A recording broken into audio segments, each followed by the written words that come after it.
ಸಲ್ಲಿಸಿರ್ತಕ್ಕಂಥ ವ್ಯಕ್ತಿಗಳು. ಅವರು ಎಲ್ಲಿ ಮರೆಯಾಗ್ತಾರೋ ಅಂತ ನನಗೆ ಆಗಿಂದ ದುಃಖ ಕಾಡ್ತಾ ಇದೆ. ಎಲ್ಲರೂ ಕೂಡ ಇಲ್ಲಿ ಒಳ್ಳೆಯ ಗುಣಗಳನ್ನೇ ಪ್ರಶಂಸಿಸ್ತಾ ಇದ್ದೀವಿ. ಅದರ ಜೊತೆಗೆ ನನ್ನಿಂದ ಯಾರಿಗನ್ನ ಘಾಸಿಯಾಗಿದ್ರೆ, ಅವ್ರ ಭಾವಕ್ಕೆ ವೇದನೆಯಾಗಿದ್ರೆ, ಅಥವಾ ಅವರ ಕನಸುಗಳಿಗೆ ಅಪೂರ್ಣತೆಗೆ ನಾನು ಕಾರಣನಾಗಿದ್ರೆ ಅವರುಗಳಲ್ಲೂ ನಾನು ಕ್ಷಮೆ ಕೇಳ್ತಾ ಇದ್ದೀನಿ. ಬೀಳ್ಕೊಡುಗೆ ಯಾವುದರಿಂದ? ಸಚಿವಾಲಯದ ಸರ್ಕಾರಿ ಸೇವೆಯಿಂದ ಬೀಳ್ಕೊಡುಗೆ. ಆದ್ರೆ ಸಚಿವಾಲಯದಲ್ಲಿ ನಮ್ಮ ಜೊತೆ ಕರ್ತವ್ಯ ನಿರ್ವಹಿಸಿರ್ತಕ್ಕಂಥವರು ಕಿರಿಕಿರಿಯ ಎಲ್ಲ ವ್ಯಕ್ತಿತ್ವಗಳ ಮನಸ್ಸಿನಿಂದ, ಅವರ ಸ್ನೇಹದಿಂದ, ಅವರ ಅನುರಾಗದಿಂದ, ಅವರ ಅನುಭವದಿಂದ ನಾವು ಎಂದೂ ಬೀಳ್ಕೊಡುಗೆ ಇಲ್ಲ. ಸಾವಿನ ನಂತರವೂ ಉಳಿಬೇಕಾದಂತ ಕೆಲಸವನ್ನು ಮಾಡಬೇಕು ಅಂತ ಹಿರಿಯರು ಹೇಳ್ತಾ ಇರುವಾಗ ನಿವೃತ್ತಿಯ ನಂತರ ಮರಭದ ರೀತಿಯಲ್ಲಿ ನಾವು ಬದುಕಿದ್ದೀವಿ ಅಂತ ಹೇಳಿದ್ರೆ ಅದು ನಿಜವಾಗಿ ಬೀಳ್ಕೊಡುಗೆ. ನಿವೃತ್ತಿ ನಂತರ ಪ್ರವೃತ್ತಿಯಾಗಿ ಈಗಾಗಲೇ ಅಮ್ಮಣ್ಣ ಹೇಳಿದಂಗೆ ಅಥವಾ ನಿನ್ನೆ ಸೆಕ್ರೆಟರಿ ಕ್ಲಬ್ನ ಎಲ್ಲ ಪದಾಧಿಕಾರಿಗಳು ಬಂದು ಕೇಳಿಕೊಂಡ ಹಾಗೆ ನಾವು ಇನ್ನೊಮ್ಮೆ ಅಧ್ಯಾಯ ಸೆಕ್ರೆಟರಿಯೇಟ್ನ ಒಂದು ಅಂಗಸಂಸ್ಥೆಯಲ್ಲೇ ಅಧ್ಯಾಯವನ್ನು ತೆಗೆಯೋದಕ್ಕೆ ಅವಕಾಶ ಇದೆ. ಅಧಿಕಾರಿಯಾಗಿ ನಾನು ಏನ್ ಮಾಡಿದ್ದೀನಿ ಅಂತಕ್ಕಂಥದ್ದಕ್ಕಿಂತ ಹೆಚ್ಚಿಗೆ ನಾನು ಕಲಾವಿದನಾಗಿ ಸಾಹಿತಿಯಾಗಿ ಏನ್ ಮಾಡಿದ್ದೀನಿ ಅಂತಕ್ಕಂಥದ್ದು ಮಾತಾಡಿರೋದೇ ಜಾಸ್ತಿ ಜನ. ಹಾಗಾಗಿ ಆ ವಿಸ್ತಾರಕ್ಕೆ ಸವಿಸ್ತಾರವಾಗಿ ಮುಂದೂಡಿ ಬರೆಯುವಂತ ಆರಂಭ ಅಂತ್ಯ ಇದು ಆರಂಭ. ಒಬ್ಬ PUC ಸೆಕೆಂಡ್ ಇಯರ್ ಪಾಸ್ ಆದವರಿಗೆ ಅಡ್ವಾನ್ಸ್ JEE, CET, NEET ಇತ್ಯಾದಿ ಸಾಕಷ್ಟು MBBS ಇಂಜಿನಿಯರಿಂಗ್ ಇತ್ತೀಚೆಗೆ AIO 108 ಆಪ್ಷನ್ ಇದ್ದಾಗೆ ನನಗೆ ಕಲೆಯೋ, ಚಿತ್ರರಂಗವೋ, ಧಾರಾವಾಹಿಯೋ, ಸಾಹಿತ್ಯವೋ, ಭಾಷಣಕಾರರ ಕೆಲಸವೋ ಯಾವುದಕ್ಕೆ ಹೋಗ್ಲಿ ಅನ್ನೋ ತಹಕಾಲಿಗೆ ನಾಟ್ ಡಿಸೈಡ್. ನಾನು ಯಾವ ರೀತಿಯೂ ಕೂಡ 38 ವರ್ಷ ಅಂಟಿಕೊಂಡಿದ್ದಂತ ಸೇವೆಯನ್ನು ನಾನು ಮುಗಿಸ್ತಾ ಇದ್ದೀನಿ. ನಾನು ಪವರ್ ಪ್ರಿವಿಲೇಜ್ ಇರಲ್ಲ ಅಂತಕ್ಕಂಥ ಯಾವ ನೋವು ಇಲ್ಲ. ಇಂಥ ಮಹಾನ್ ವ್ಯಕ್ತಿಗಳು, ಇಂತಹ ಒಳ್ಳೆಯ ಮನಸ್ಸಿನ ಸಜ್ಜನರ ಸ್ನೇಹ ನನಗೆ ಸಿಕ್ಕಿದೆಯಲ್ಲ, ಸಾಧಿಸ್ಕೊಂಡು ಹೋಗ್ತಾ ಇದ್ದೀವಿ. ವೇದನೆ ಕೊಡುವಂತ ಸಂದರ್ಭನೇ ಇದು. ಅದು ಹ್ಯಾಪಿ. ಸಂಘದ ಕಾರ್ಯಕ್ರಮದಲ್ಲಾಗಿರ್ಬೋದು, ನನ್ನ ಮುಖದಲ್ಲಿ ಎಲ್ಲೂ ಕೂಡ ಎಲ್ಲಿ ಭಾವನಾತ್ಮಕವಾಗಿ ಸ್ವಲ್ಪ ಕಣ್ಣೀರು ಬಂದಿರ್ಬೋದು, ಅದು ಆನಂದ ಬಾಷ್ಪ. ಅದನ್ನ ಬಿಟ್ರೆ ಎಲ್ಲ ಈ ಸಹೃದಯರು ನನ್ನ ಎಷ್ಟು ಪ್ರೀತಿಸಿದ್ದಾರೆ, ನಿಜವಾಗಿ ಅದಕ್ಕೆ ಅರ್ಹನಾಗುವಂತ. ದಿವ್ಯಸೌಧ, ವಿಧಾನಸೌಧವೇ ಒಂದು ನೀನು, ಅದರ ಪಕ್ಕದಲ್ಲಿ 5 ಅಲ್ಲ 6 7 ಸೌಧಗಳು, ಅದು ನನ್ನ ಸಾಧನೆಗಳು. ಇಷ್ಟೆಲ್ಲ ಸಾಧನೆಗಳ ಕಾರಣವಾಗಿದ್ದು ಯಾವ ಬಡ ಹುಡುಗ ಏನ್ ಸೆಕ್ರೆಟರಿಯೇಟ್ ಅಂತ ಗೊತ್ತಿಲ್ದಿರ ನನ್ನ ಮೊನ್ನೆ ಹೇಳಿದಂಗೆ ಬಂದು ಅಲ್ಲಿ ನಿಂತಂತ ಪೊಲೀಸ್ ಸಂಪೂರ್ಣ ಸಂಜೆವಾಣಿ ಪೇಪರ್ ಇಟ್ಕೊಂಡಿದ್ದವ್ರನ್ನ ಕೇಳಿ ಒಳಗಡೆ ಬಂದಾಗ ನನಗೆ ಸೆಕ್ರೆಟರಿಯೇಟ್ ಅಂದ್ರೆ ಏನು ಅಂತ ಗೊತ್ತಿರ್ಲಿಲ್ಲ. ಅದು ವಿಧಾನಸೌಧ ಕಡೆ ಕಲ್ಲು ಕಟ್ಟಡ ಅಂತ ಹೇಳಿ ಒಳಗಡೆ ಮುಗಿಸಿದ್ರು. 38 ವರ್ಷಗಳು ಕಣ್ಣು ಕಟ್ಟಿದ ಕೊಲೆ ತರ ಎಲ್ಲ ಕಡೆ ಕೆಲಸ ಮಾಡಿದೆ. ಕೇವಲ ನಾನು ಕೆಲಸ ಮಾಡಲಿಲ್ಲ, ನಾನು ಅನುಭವಿಸಿದೆ. ಪ್ರತಿಯೊಂದು ಕಡತಗಳಲ್ಲಿ, ಪ್ರತಿಯೊಂದು ಪೇಪರ್ಗಳಲ್ಲಿ ನನ್ನಂತಹ ಮುಕ್ತ ಜೀವಗಳ ನೋವುಗಳನ್ನು ಹುಡುಕದೆ ಅಲ್ಲಿ ಕಣ್ಣೀರಿನ ಕಥೆಗಳು ಕಾಣಿಸ್ತು. ಯಾಕೆ ಕೆಲಸ ಸಾಹಿತ್ಯ ಆಗಿದ್ದು ಹಾಗೆ ಅಲ್ಲಿತ್ತು ಕಥೆಗಳು, ಅಲ್ಲಿತ್ತು ನಾಟಕಗಳ ಪಾತ್ರಗಳು. ನಾನು ರಂಗಭೂಮಿಯ ಕಲಾವಿದನಾಗಿದ್ದು ಒಂದೊಮ್ಮೆ ನಮ್ಮ ತಾಯಿಯ ಮಾರಣಾಂತಿಕ ಶೈಲಿಯಲ್ಲಿದ್ದೀನಿ, ನನಗೆ ನನ್ನ ಸ್ವಗ್ರಾಮಕ್ಕೆ ವರ್ಗಾವಣೆ ಆಗಬೇಕು ಅಂತ ಹೇಳಿ ಕಳಕಳಿಯಿಂದ ಬಂದಿರತಕ್ಕಂಥವ್ರು ಇಂಥ 108 ಪೇಪರ್ ಬರುತ್ತೆ ಅನ್ನೋ ವೃತ್ತಿ ಬಿಟ್ಟು ಆ ತಾಯಿ ಸ್ಥಾನದಲ್ಲಿ, ನನ್ನ ತಾಯಿಯ ನೌಕರ ಸ್ಥಾನದಲ್ಲಿ ನಾನಿದ್ದಿದ್ರೆ ಅನ್ನೋ ಪಾತ್ರವನ್ನು ಕಲ್ಪಿಸ್ಕೊಂಡಾಗ ನಾನು ಯಾಕೆ ರಂಗಭೂಮಿ ಕಲಾವಿದನಾಗಲ್ಲ ಹೇಳಿ? ಗ್ರಂಥಗಳಲ್ಲಿ ಜೀವ ಇದೆ. ನಾವು ಹಿಂದೆ ಬಂದಾಗ ಡೈಲಿ ಶೀಟ್ ಬರೀತಾ ಇದ್ವಿ. ವಾರದ ಲೆಕ್ಕ, ಮಂತ್ಲಿ, 3 ತಿಂಗಳದು 6 ತಿಂಗಳದು ಹೇಳ್ಬಿಟ್ಟು ನಾವು ಬರೀಬೇಕಾಗಿತ್ತು. ನಿಮಗೆ ಗೊತ್ತಿಲ್ಲ, ನನ್ನ ಮದುವೆಯಾದ ಹಂತದಲ್ಲಿ ಮದುವೆಯಾದ ಮಾರನೇ ದಿವಸ ನಾನು ಕೆಲಸಕ್ಕೆ ಬಂದಿದ್ದೆ. ಅವತ್ತು ರಾತ್ರಿ 1 ಗಂಟೆ ನನ್ನ ಮನೆಗೆ ಹೋದಾಗ. ಯಾಕೆಂದ್ರೆ ಇದೇ ಶೇಖರಪ್ಪ ಇಲ್ಲಿ ಕೂತಿರ್ತಕ್ಕಂಥವ್ರು ಹೆಲ್ತ್ ಅಲ್ಲಿ ಇದ್ರು, ಸ್ಟೆನೋಗ್ರಾಫರ್ ಅಂಡರ್ ಸೆಕ್ರೆಟರಿ ಆಗಿ ನಾನು ಸರ್ವಿಸಸ್ 1 ಸೆಕ್ಷನ್ ಅಲ್ಲಿ ಕೆಲಸ ಮಾಡ್ತಾ ಇದ್ದೆ. 300ಕ್ಕೂ ಹೆಚ್ಚಿಗೆ ರಿಸಿಪ್ಟ್ಗಳು 15 ದಿವಸಕ್ಕೆ ಬರೋದು. ಆ ಡೈಲಿ ಶೀಟ್ಗಳು 2 ಡೈಲಿ ಪೂರ್ತಿ ಬರಬೇಕಾಗಿತ್ತು. ಅದು ಹೇಳಿದ್ರು, ಈಗ ತಾಂತ್ರಿಕತೆ ಯಾವುದೇ ಒಂದು ವಿದ್ಯೆಯಂತೆ ಒಂದು ಜ್ಞಾನ ತನ್ನ ಮಿತಿಯನ್ನು ದಾಟಿ ಹೋದ ಮೇಲಕ್ಕೆ ಸುಟ್ಟು ಸೋನೆ ತಿನ್ನಕ್ ಪ್ರಾರಂಭ ಆಗುತ್ತೆ. ಜ್ಞಾಪಕ ಇಟ್ಕೊಂಡು, ಅದು ವಿಜ್ಞಾನ ಮತ್ತು ತಂತ್ರಜ್ಞಾನದ ಅನುಕೂಲವೂ ಹೌದು, ಅನಾನುಕೂಲವೂ ಹೌದು. ಈಗ ಉದಾಹರಣೆ ಮೊಬೈಲೇ ತಗೊಳ್ಳಿ, ಎಷ್ಟು ವಿಷಯಗಳುಂಟು, ಪುಸ್ತಕಗಳನ್ನುಂಟು, ಪ್ರವಚನಗಳನ್ನುಂಟು, ಎಷ್ಟೋ ಜನ ನಾಟಕಗಳಾದವರು ಅದನ್ನುಂಟು, ಕೇಳಿಕೆಗಳನ್ನುಂಟು, ಟಿವಿ, ಆಮೇಲೆ ರೇಡಿಯೋ, ಕ್ಯಾಮರಾ, ಕ್ಯಾಲ್ಕುಲೇಟರ್,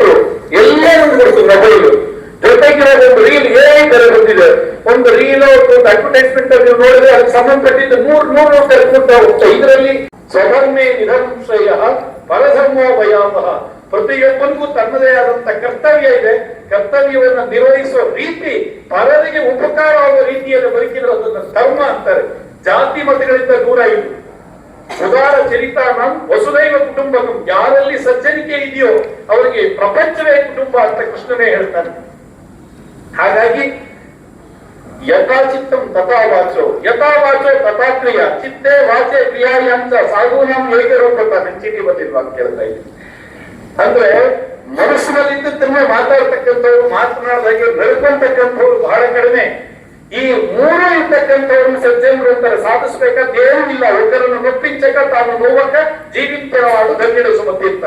ನಿನಗೂ ನೋವು ಮಾಡ್ಕೋಬೇಡ, ಜೀವಮಾನ ಬಿಡಿ. ನೀನ್ ಯಾರಿಗೇನು ಸಹಾಯ ಮಾಡಕ್ಕಾಗ್ತಿತ್ತು, ನಿನ್ನ ನಡೆ ನುಡಿ ಮತ್ತು ಮಾತಿನಿಂದ ಮನಸ್ಸಿನಿಂದ ಯಾರಿಗೂ ನೋವು ಮಾಡಬೇಡ, ಧನ್ಯಡಿಸು ಮತ್ತೆ ಅಂತ. ನಾನು ನಿವೃತ್ತರಾಗೋದು ಇಲ್ಲ. ಈ ತದನಂತರ ಇವರೆಲ್ಲ ನೋಡಬೇಕು ದೊಡ್ಡ ವ್ಯಕ್ತಿತ್ವ ಖಂಡಿತ ನಾನಲ್ಲ. ಇದು ನಿಜವಾಗಿ ಕೂಡ ಉತ್ಪ್ರೇಕ್ಷ ಅಲಂಕಾರಗಳು ತಗೊಂಡಿರ್ತಕ್ಕಂಥ ಅಭಿನವ ಕಾಳಿದಾಸನ ಮತ್ತೊಂದಷ್ಟು ಶ್ಲೋಕಗಳು ಅಷ್ಟೇ.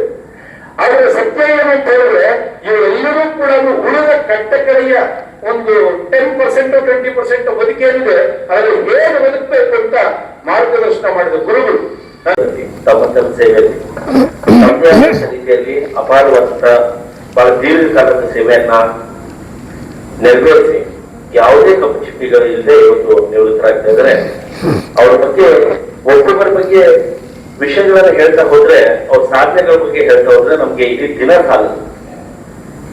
ಆದಾಗ್ಯೂ ಕೂಡ ಈ ಗುರು ಪೂರ್ಣಿಮೆಯ ಶುಭ ದಿನಗಳಲ್ಲಿ ನಮ್ಗೆ ಗುರು ವಂದನೆ ಮಾಡಕ್ಕೆ ಒಂದು ಅವಕಾಶ ಸಿಕ್ಕ ಹಾಗೆ ನಾವು ಭಾವಿಸ್ತಾ ಇದ್ದೀವಿ ಸಚಿವಾಲಯ ನೌಕರ ಸಂಘದಿಂದ. ಅದರಲ್ಲಿ ಸ್ನೇಹಿತರ ವಿಶೇಷವಾಗಿ ಮಂಜಣ್ಣ ಅವ್ರ ಬಗ್ಗೆ ಹೇಳ್ಬೇಕಾದ್ರೆ ನಮ್ಗೆಲ್ಲರಿಗೆ ಚಿರುಪರಿಚಿತರವರು BS ಮಂಜುನಾಥ್ ಅಂತಲ್ಲ, ನಮ್ಗೆ ಮಂಜಣ್ಣ ಅಂತಾನೆ ಚಿರುಪರಿಚಿತರು. ನಮ್ಮ ಶಿವಣ್ಣ ಅವ್ರು ಹೇಳಿದ್ರೆ ನಾನು ಸಚಿವಾಲಯದಲ್ಲಿ ಯಾವತ್ತಾದ್ರೂ ಒಂದಿನ ಅಧ್ಯಕ್ಷನ ಆಗ್ಲೇಬೇಕು, ಇವನ್ನ ಅಧ್ಯಕ್ಷನಾಗಿ ನೋಡ್ಲೇಬೇಕು ಅಂತ ಬಯಸಿರೋರಲ್ಲಿ ಪ್ರಮುಖ ವ್ಯಕ್ತಿಗಳಲ್ಲಿ ಮತ್ತೆ ಸಾಥ್ ಕೊಟ್ಟು ಬೆಂಗಳೂರಾಗಿ ನಿಂತಿರ್ತಕ್ಕಂಥ ಕೆಲವು ವ್ಯಕ್ತಿಗಳಲ್ಲಿ ಅವರು ಸಹ ಒಬ್ಬರು. ಬಹಳ ಸಲ ಈ ವಿಚಾರವಾಗಿ ನಮ್ಗೆ ಅವ್ರಿಗೆ ಚರ್ಚೆ ಆಗೋದು, ನಮ್ಗೆ ಪ್ರೋತ್ಸಾಹ.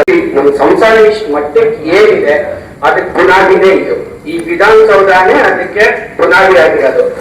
ನಾವು ಚಿಕ್ಕ ವಯಸ್ಸಿಂದ ನೋಡ್ಕೊಂಡ್ ಬಂದಿದೀವಿ ನಮ್ಮ ತಂದೆ ತಾಯಿ ಎಷ್ಟು ಕಷ್ಟ ಆಗಿದ್ದು ಜೀವನ ಕಟ್ಟಿದ್ದಾರೆ ಅಂತ ನಾವು ಕಣ್ಣಾರೆ ನೋಡ್ಕೊಂಡ್ ಬಂದಿದೀವಿ. ಸೊ ಅದರ ಪ್ರತಿಫಲ ಇವಾಗ ನಾನಾಗ್ಲಿ, ನನ್ನ ತಂಗಿ ಆಗ್ಲಿ, ನಮ್ಮ ಸಂಸಾರ ಆಗ್ಲಿ ಇಷ್ಟು ಚೆನ್ನಾಗಿರೋ ಕಾರಣ. ಪ್ರತಿಯೊಬ್ಬ ಮನುಷ್ಯನು ಸ್ವಾರ್ಥ ಜೀವಿ ಅಂತೆ. ಪ್ರತಿ ಮನುಷ್ಯನಲ್ಲೂ ಏನೋ ಒಂದು ರೀತಿ ಸ್ವಾರ್ಥ ಇದ್ದೇ ಇರುತ್ತೆ. ಇದ್ ನಂದು, ಇದ್ ನನಗ್ ಬೇಕು, ಇದ್ ಯಾವಾಗ್ಲೂ ನನ್ನ ಜೊತೆಗೆ ಇರಬೇಕು ಅನ್ನೋ ಸ್ವಾರ್ಥ ಅಂತೆ. ಅದಕ್ಕೆ ಮನುಷ್ಯ ಮಾತ್ರ ಒಂದು ಸ್ವಾರ್ಥ ಜೀವಿ. ಸಂಪಾದನೆ ಅಂತಂದ್ರೆ ಬರೀ ಹಣ ಸಂಪಾದನೆ ಮಾಡೋದೇ ಅಲ್ಲ, ಪ್ರೀತಿ ಸಂಪಾದನೆ ಮಾಡೋದು, ಗೌರವ ಸಂಪಾದನೆ ಮಾಡೋದು, ಜನ ಸಂಪಾದನೆ ಮಾಡೋದು, ಇದನ್ನು ಸಂಪಾದನೆ. ಇದನ್ನು ಉಳಿಸ್ಕೊಳ್ಳೋದು ಅಷ್ಟೇ ಕಷ್ಟ. ಸೊ ಈ ತರ ಸಂಪಾದನೆ ನಮ್ ತಂದೆ ತುಂಬಾ ಮಾಡ್ಕೊಂಡ್ಬಿಟ್ಟಿದ್ದಾರೆ, ಸಿಕ್ಕಾಪಟ್ಟೆ ಸಂಪಾದನೆ ಮಾಡ್ಕೊಂಡ್ಬಿಟ್ಟಿದ್ದಾರೆ. ಆದ್ರೆ ಅವರು ಸ್ವಾರ್ಥ ಜೀವಿಯಾಗಿ ಆ ಸಂಪಾದನೆನ ಅವ್ರ ಮಟ್ಟಕ್ಕೆ ಇಟ್ಕೊಂಡಿಲ್ಲ, ಪ್ರತಿಯೊಬ್ಬರಿಗೂ ಹಂಚಿದ್ದಾರೆ. ಇಲ್ಲಿನ ಪ್ರತಿಯೊಬ್ಬರಿಗೂ ಆ ಪ್ರೀತಿ, ವಿಶ್ವಾಸ, ಮಮತೆ ಹಂಚಿದ್ದಾರೆ. ಆದ್ರಿಂದಾನೇ ಇವತ್ತು ಪ್ರತಿಯೊಬ್ಬರು ಅವರನ್ನು ಗುರುತಿಸೋದು ಭಾವಜೀವಿ ಅಂತ. ಸೊ ಭಾವಜೀವಿಗೆ ನಿಜವಾದ ಅರ್ಥನೇ ಅವರು ಇಷ್ಟು ದಿನ ಎಲ್ಲಾರ್ಗೂ ಹಂಚಿದ ಪ್ರೀತಿ, ವಿಶ್ವಾಸ ಎಲ್ಲಾನು. ಇನ್ ಮುಂದೇನು ಹೀಗೆ ಪ್ರತಿಯೊಬ್ಬರಿಗೂ ಪ್ರೀತಿ, ವಿಶ್ವಾಸ ಹಂಚ್ಕೊಂಡು ನಮ್ ಜೊತೆ ಎಷ್ಟು ಸಮಯ ಕಳೆಯಕ್ ಆಗಿರ್ಲಿಲ್ಲ ಅವರು, ಇನ್ ಮುಂದೆ ನಮ್ಮ ಮಕ್ಳ ಜೊತೆ ಕಳೆದು ನಮ್ಮ ಮಕ್ಳು ಬಾಳನ್ನ ಯಾವತ್ತೂ ಅವ್ರು ನಮ್ಮ ಮನೆ ಕೇಳ್ಕೊಂಡಿಲ್ಲ. ಅವರು ನಾಳೆಯಿಂದ ಹೇಗಿರ್ತಾರೆ ಅನ್ನೋದೇ ನಮ್ಗೆ ಒಂಥರ ಭಯ ಮನೆಯಲ್ಲಿ. ನಾಳೆ ನನ್ ದಿನ ಬೆಳಗ್ಗೆ 9:30 ಆಫೀಸ್ ಬರ್ಬೇಕು, ನಾನು ತಿಂಡಿ ಮಾಡ್ಬೇಕು ಅನ್ನೋದಿರಲ್ಲ. ಅವರು ಸಾಯಂಕಾಲ 6 ಗಂಟೆಗೆ ವಾಪಸ್ ಬರ್ತಾರೆ, ಎಷ್ಟೊತ್ತಾಗುತ್ತೆ ಕಾಯೋದಿರಲ್ಲ. ಇವೆಲ್ಲ ನೆನೆಸ್ಕೊಂಡಾಗ ಮನ್ಸಿಗೆ ತುಂಬಾ ಬೇಜಾರಾಗುತ್ತೆ. ಅವ್ರು ಹೇಗಿರ್ತಾರೆ, ಈ ಜೀವನನವರು ಈ 38 ವರ್ಷ ಒಂದು ದಿನಾನು ಬಿಡ್ತೀರಾ ಅನುಭವಿಸ್ಕೊಂಡು ಬಂದ್ಬಿಟ್ಟಿದ್ದಾರೆ. ಹೇಗೆ ನಾವು ಮನೆಯಲ್ಲಿ ಬೆಳಗ್ಗೆ ಅಡಿಗೆ ತಿಂಡಿ ಮಾಡಿ ಮನೆ ಕ್ಲೀನ್ ಮಾಡ್ತೀವೋ, ಅವರು ಹಾಗೆ ಸರ್ಕಾರಿ ಕೆಲಸನ ಅವರು ತನ್ನ ಜೀವನ ಪೂರ್ತಿ ಅಳವಡಿಸ್ಕೊಂಡ್ಬಿಟ್ಟಿದ್ದಾರೆ. ಅದರಿಂದ ಹೊರಗೆ ಬರೋದು ಅವ್ರಿಗೆ ತುಂಬಾ ಕಷ್ಟ. ಅದನ್ನ ನಾವು ಅರ್ಥ ಮಾಡ್ಕೋಬೇಕು. ಅವರು ಇಷ್ಟು ದಿವಸ ಹೇಗೆ ಇದನ್ನ ನನ್ ಮಗಳು ಹೇಳ್ದಂಗೆ ನಾನ್ ತವ್ರ ಮನೆ ಅನ್ಕೊಂಡಿದ್ರು, ಈಗ ನಾವು ಅವರು ನಮ್ಮ ಮನೆಗೆ ಬರೋದನ್ನೇ ನಾವು ಅವ್ರ ಗಂಡನ ಮನೆ ಅಂತ ಅನ್ಕೊಳ್ತಾ ಇದೀವಿ. ನಾವೆಲ್ಲಾರು ನಮ್ಮ ಮಕ್ಕಳು ಮೊಮ್ಮಕ್ಕಳು ಅವ್ರ ಹೆಂಡತಿಯಾಗಿ ನಾನು ಎಲ್ಲಾರು ಅವ್ರಿಗೋಸ್ಕರ ಕಾಯ್ತಾ ಇದೀವಿ. ಖಂಡಿತ ಬನ್ನಿ, ನಿಮ್ಗೇನು ಬೇಜಾರಿದೆಯೋ ಅದನ್ನೆಲ್ಲ ನಾವು ಕರೆದು ನಿಮ್ಮನ್ನ ಸುಖವಾಗಿ ಸಂತೋಷವಾಗಿರೋ ತರ ನೋಡ್ಕೊತೀವಿ. ಯಾವುದೇ ರೀತಿ ಬೇಜಾರು ಮಾಡ್ಕೊಂಡಿರೋ ನಿಮ್ಮ ಕಾರ್ಯಗಳನ್ನ ನೀವು ಮಾಡ್ಕೊಂಡ್ ಬನ್ನಿ. ನಿಮ್ ಕೆಲ್ಸದಲ್ಲಿ ನೀವು ಬ್ಯುಸಿ ಆಗಿರಿ. ಇಷ್ಟೊಂದು ಅವ್ರ ಹೆಸರು ಮಾಡೋದಕ್ಕೆ ಈ ಸರ್ಕಾರಿ ಕೆಲಸನೇ ಅವ್ರ ಕಾರಣ. ಇಷ್ಟು ನಿನ್ನೆ 3 ದಿವಸದಿಂದ ಈ ಗೌರವ ಎಲ್ಲ ನೋಡಿ ನಮ್ಗೆ ಮನಸ್ಸು ತುಂಬ ಎಷ್ಟು ಹೇಳ್ಕೊಳಕ್ಕಾಗದಷ್ಟು ಸಂತೋಷ ಆಗ್ತಾ ಇದೆ. ಅವ್ರಿಷ್ಟು ಕೀರ್ತಿ ಇದನ್ನ ಸಂಪಾದನೆ ಮಾಡಿರೋದು ನೋಡಿ ನಮ್ಗೆಲ್ಲಾರ್ಗು ನಮ್ಮ ಫ್ಯಾಮಿಲಿಗೆಲ್ಲ ತುಂಬಾ ಖುಷಿ ಆಗಿದೆ. ಹಾಗೆ ಸರ್ಕಾರಿ ಸಾರಿಗೆ ಇಲಾಖೆಯವರು ಅಷ್ಟೇ ಮೊನ್ನೆ ಎಲ್ಲ ಎಷ್ಟು ಕಷ್ಟ ಬಿದ್ದು ಫಂಕ್ಷನ್ ಮಾಡಿ ಎಲ್ರು ತುಂಬಾ ಸಂತೋಷವಾಗಿ ನಮ್ಮ ಮನೆಯವ್ರನ್ನ ಮನೆ ತರ ನೋಡ್ಕೊಂಡಿದ್ದೀರಾ. ನಮ್ಮ ಫ್ಯಾಮಿಲಿ ಪರವಾಗಿ ಎಲ್ಲಾರ್ಗು ನಾನು ಧನ್ಯವಾದ ಹೇಳ್ತೀನಿ. ಅದು ಮತ್ತೆ ಮೋಟಿವೇಶನ್ ಇಲ್ದಿರ ಯಾರು ಕೂಡ ಇಲ್ಲ ಅಂತಕ್ಕಂಥದ್ದು ನನ್ನ ಒಂದು ಭಾವನೆ. ಯಾಕಂತಂದ್ರೆ ಅಷ್ಟು ನೀಟಾಗಿ ಮಾಡಿದ್ದಾರೆ ಅನ್ನೋದು ನನಗೆ ಚೆನ್ನಾಗಿ ಗೊತ್ತಾಯ್ತು ಅಷ್ಟೇ. ಸೊ ನಾನು ಹೇಳ್ಬೇಕು ಅಂದ್ರೆ 2 ಸತಿ ನಾನು ನೋಡಿದೀನಿ. ಲೈಕ್ ಅವ್ರಿಗೆ ಹುಷಾರಿಲ್ಲ ಅಂದ್ರೆ ಫೋನ್ ಮಾಡಿದಾಗ ಹುಷಾರಿಲ್ಲ ರೆಸ್ಟ್ ಮಾಡಿ ಮನೇಲಿ ಅಂದ್ರೆ ಇಲ್ಲ ನನ್ಗೆ ಆಫೀಸ್ಗೆ ಹೋಗ್ಬಿಟ್ರೆ ನೆಮ್ಮದಿ, ನಾನು ಹುಷಾರಾಗ್ಬಿಡ್ತೀನಿ ಅಲ್ಲಿ ಹೋದ್ರೆ ಅಂತ ಅನ್ನೋರು. ಸೊ ಈಗ ಮುಂದಿಂದು ಅವರು ಈಗ ಆಫೀಸ್ ಇಲ್ಲ ಅಂದ್ರೆ ಹೇಗಿರ್ತಾರೆ ಅಂತ ಅವ್ರು ಹೇಳ್ದಂಗೆನೆ ನಮಗೂ ಗೊತ್ತಿಲ್ಲ ಹೇಗೆ ಅವರು ಇರ್ತಾರೆ ಮನೇಲಿ ಹೇಗೆ ಇದ್ರು ಅನ್ನೋದು. ಬಟ್ ಎಲ್ರಿಗೂ ಒಳ್ಳೇದಾಗ್ಲಿ. ಈಗ ಎಲ್ರು ಹೇಳೋದು ಏನೋ ನನಗೆ ಆ ತರ ಸಹಾಯ ಮಾಡಿದ್ದಾರೆ ಈ ತರ ಸಹಾಯ ಮಾಡಿದ್ದಾರೆ ಅಂತ. ಸರ್ ಜೊತೆ ನಾನೇನು ಬಹಳ ಆತ್ಮೀಯತೆಯಿಂದ ಬೇರೆ ವಿಚಾರಗಳನ್ನು ಮಾತಾಡ್ತಾ ಇರ್ಬೋದು. ಬಟ್ ಅಂದ್ರೆ ನಮ್ಗೆ ಎಲೆಕ್ಷನ್ ಅಂತ ನಾವು ಬಂದಾಗೆಲ್ಲ ನಾವು ಹೋಗಿರ್ತಿದ್ವಿ. ನಮ್ದು ಅದೊಂಥರ ಕಾಯಿಲೆ ಆಗಿದೆ. ಎಲೆಕ್ಷನ್ ನಿಂತ್ಕೊಂಡಾಗೆಲ್ಲ ಮಧ್ಯಾಹ್ನ ಬೇಕು ಅಂತ. ಅವರು ಯಾವ ತರ ಮನಸ್ಥಿತಿ ಮನುಷ್ಯನದು ಅಂದ್ರೆ ಅವ್ರ ಸೆಕ್ಷನ್ ಇಂದ ನಮ್ಮ ಮಗುವನ್ನ ನಾವು ರಾಜ್ಯ ಪರಿಷತ್ ಚುನಾವಣೆಗೆ ಕಳಿಸಲಿ ನಮ್ಮ ತಂಡದಿಂದ ಅವ್ರು ನಿಂತರು. ಒಬ್ಬ ಡೆಪ್ಟಿ ಸೆಕ್ರೆಟರಿ ಆಗಿ ಒಬ್ಬ ಎಲೆಕ್ಷನ್ ನಿಂತ್ಕೊಂಡಿರ್ತಕ್ಕಂಥ ಹುಡುಗನ ಪರ ಒಂದು ವಿಡಿಯೋ ಮಾಡಿ ಅದನ್ನ ಸಪೋರ್ಟ್ ಮಾಡ್ಬೇಕು ಅನ್ನೋ ಒಂದು ಮನಸ್ಥಿತಿ ಇರುತ್ತಲ್ಲ. ಇವತ್ತು ನಾವು ಎಲೆಕ್ಷನ್ ಅಂತ ಹೋಗ್ತೀವಿ ಅಂದ ತಕ್ಷಣ ನಮ್ಮದೇ ಒಂದಷ್ಟು ಜನ ಅಧಿಕಾರಿಗಳು ಏನಂತಾರೆ ಬಂದ್ರಪ್ಪ ಮತ್ತೆ ಎಲೆಕ್ಷನ್ ಅಂತ ಅಂತಾರೆ. ಅಂದ್ರೆ ಈ ತರ ವಿಭಿನ್ನ ವ್ಯಕ್ತಿ ಆಗ್ತಾ ಇದೆ ಇವತ್ತು. ಅದಕ್ಕೆ ನಾನು ಅವರ ಒಂದು ಒಡನಾಟ ನನಗೆ 16 ವರ್ಷಗಳಿಂದ ನಾನು ಅವರೊಟ್ಟಿಗೆ ಕೆಲಸ ಮಾಡ್ತಾ ಇದ್ದೀನಿ. ಅವರ ಪಟ್ಟ ಶಿಷ್ಯ ಅಂತ ಹೇಳಕ್ಕೆ ಅವರ ಜೀವನ ಪರ್ಯಂತವರೆಗೂ ಅವರನ್ನ ನೆನೆಸ್ಕೊಳ್ಳೇಬೇಕಾದಂತ ಇವತ್ತು ಈ ಅವಕಾಶ ಸಿಕ್ಕಿರೋದು ನನ್ನ ಅದೃಷ್ಟ ಅಂತ ತಿಳ್ಕೊಳ್ತೀನಿ. ಏಕೆಂದ್ರೆ ನಾನು ಒಂದು ಡಾಟಾ ಎಂಟ್ರಿ ಆಪರೇಟರ್ ಆಗಿ ನಾನು ಮೊದಲು 2012ರಲ್ಲಿ forest department ecology and environment department ಬಂದಿದ್ದೆ. ಆಗ ನನಗೆ ಒಂದು 2 ತಿಂಗಳು ಮಗು ಇತ್ತು, 1 ವರ್ಷ ಆಗಿತ್ತು. ನನ್ನ ತಂದೆ ಕಳ್ಕೊಂಡಿದ್ದೆ ನಾನು. ತುಂಬಾ ಅಂದ್ರೆ ತುಂಬಾ ನೋವಲ್ಲಿ ತುಂಬಾ ಕಷ್ಟದಲ್ಲಿದ್ದಂತ ನನಗೆ ತಂದೆಯ ಮಹತ್ವ ಏನು ಅಂತ ತಿಳ್ಕೊಂಡು ತುಂಬಾ ಅಂದ್ರೆ ಅವ್ರಿಲ್ಲದ ಜೀವನನೇ ಇಲ್ಲ ಅಂತ ತಿಳ್ಕೊಂಡು ನೊಂದಿದ್ದೆ. ಡಾಟಾ ಎಂಟ್ರಿ ಆಪರೇಟರ್ ಕೆಲಸ ಮಾಡ್ತಿದ್ದೆ. ತುಂಬಾ ಯಾವಾಗ್ಲೂ ಒಂದು ಸ್ಥಿತಿನಲ್ಲಿ ಇರ್ತಿದ್ದೆ ಅಂದ್ರೆ ಅದನ್ನ ಹೇಳ್ಕೊಳಕ್ಕಾಗಲ್ಲ. ಆ ತರ ಒಂದು ಡಿಪ್ರೆಷನ್ ಪರಿಸ್ಥಿತಿಗೆ ಹೋಗಿದ್ದಂತ ನನಗೆ ಒಂದು ನೀತಿ ಕಥೆಗಳ ಮೂಲಕ ಯಾವ ರೀತಿ ಒಂದ್ರಿಂದ ಆಚೆ ಬರಬೇಕು, ಏನು ಆಧ್ಯಾತ್ಮಿಕ ಕಥೆಗಳು ಎಲ್ಲ ವಿಚಾರಗಳನ್ನ ತಿಳಿಸ್ತಾ ಅದರಿಂದ ಆಚೆ ತಂದಂತ ಮಹಾನ್ ವ್ಯಕ್ತಿ. ಇಲ್ಲ ಅಂದ್ರೆ ನಾನು ತುಂಬಾ ವರ್ಷಗಳಿಂದನೇ ಅನಾರೋಗ್ಯದಿಂದ ಇಷ್ಟರಲ್ಲಿ ಏನೋ ಆಗ್ಬೇಕಾಗಿತ್ತು ಅಂತ ಒಂದು ಬದುಕಿನ ಪಾಠನ ಕಲಿಸ್ಕೊಟ್ರು ನನಗೆ. ಎಲ್ಲ ಗುರುಗಳಂದ್ರೆ ಒಂದು ತರಗತಿಯಲ್ಲಿ ಪಾಠ ಹೇಳುವಂತ ಗುರು ಆಗಿರ್ತಾರೆ, ತಿಳಿಸಿರ್ತಾರೆ. ಆದ್ರೆ ನನಗೆ ಅವರು ಕಲಿಸಿದ್ದು ದೊಡ್ಡ ಮಹತ್ವದ ವಿಷಯ ಬದುಕಿನ ಪಾಠ. ಆ ಬದುಕಿನ ಪಾಠನ ತಿಳಿಸ್ಕೊಟ್ಟಂತ ಮಹಾನ್ ಗುರುಗೆ ಇವತ್ತು ಸಾಷ್ಟಾಂಗ ಪ್ರಣಾಮಗಳನ್ನು ಮಾಡ್ತಾ, ಅವರು ಎಂದೂ ಅವರ ಸೇವೆ ಇವತ್ತು ನಿವೃತ್ತಿ ಆಗ್ತಾ ಇರ್ಬೋದು. ಬಟ್ ಅವರು ತುಂಬಾ ದೊಡ್ಡ, ಎಲ್ಲರೂ ಇವಾಗ ಹೇಳಿದ್ದೀರಾ ಅವ್ರ ಬಗ್ಗೆ ತುಂಬಾನೇ ದೊಡ್ಡ ವಿಶ್ವಾಸ, ವ್ಯಕ್ತಿತ್ವದ ಬಗ್ಗೆ ಅವ್ರ ಬಗ್ಗೆ ಇನ್ನೂ ಹೊರಗಡೆನೂ ಸಹ ತುಂಬಾ ಇದೆ.